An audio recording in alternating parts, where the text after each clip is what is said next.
বিদ্যুৎ পরিষেবা সংক্রান্ত বিভিন্ন সমস্যা নিয়ে আজ বেলা দুপুর 12:30 নাগাদ খোয়াই বিদ্যুৎ নিগমের সিনিয়র ম্যানেজার তুষার কান্তি নমো কাছে ডেপোজিশনে মিলিত হন ভারতের গণতান্ত্রিক যুব ফেডারেশন খোয়াই বিভাগীয় কমিটি। মূলত বিদ্যুতের সমস্যা রয়েছে সেগুলোর সমাধান করার লক্ষ্যকে সামনে রেখে এই ডেপুটেশন। আজকের এই ডেকোরেশনে ছিলেন যুবক ডেকোরেশন বিভাগীয় কমিটির সভানেত্রী মল্লিকা শীল, গৌতম পাল, তাপস দেব সহ অন্যান্যরা, এবং তিনি অঙ্গনওয়াড়ি দপ্তর থেকেও পোষণ ট্রেকার নিয়ে মিটিং করা হয়েছে।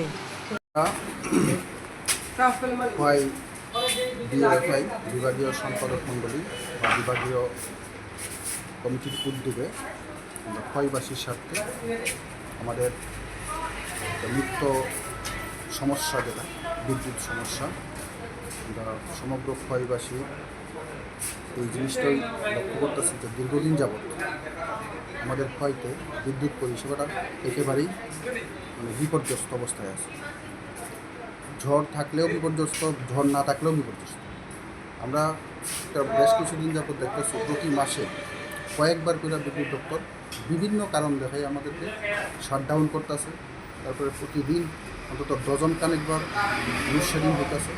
এই সমস্ত বিষয় নিয়ে আমরা আজকে আমাদের এখানে ইঞ্জিনিয়ার সাহেবের সঙ্গে আমরা এই বিভাগীয় কমিটির পক্ষ থেকে একটা ডেপুটেশনে মিলিত। এই ডেপুটেশনের মধ্যে আমাদের বিদ্যুতের বিভিন্ন সমস্যা বলতে প্রায় 10টা দাবি নিয়ে আমরা স্যারের সঙ্গে কথা বলছি। স্যার আমাদেরকে আশ্বাস দিচ্ছেন যে আমাদের দাবিগুলো ভালো করে খতিয়ে দেখবেন এবং উদ্বোধন কর্তৃপক্ষের সঙ্গে যোগাযোগ করে বিদ্যুৎ ব্যবস্থার স্বাভাবিক রাখার চেষ্টা করবেন। স্যার আজকে কী প্রোগ্রাম আপনাদের চলছে? আমাদের আজকের প্রোগ্রামটা হলো জেলাভিত্তিক। আমাদের যে খোয়াই জেলাতে পোষণ পাকোয়ারা প্রতি বছর আমরা অনুষ্ঠান করে থাকি ডিস্ট্রিক্ট লেভেল।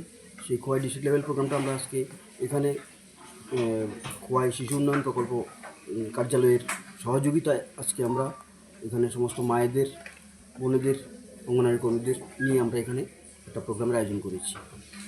এই প্রোগ্রামের গুরুত্বটা কী?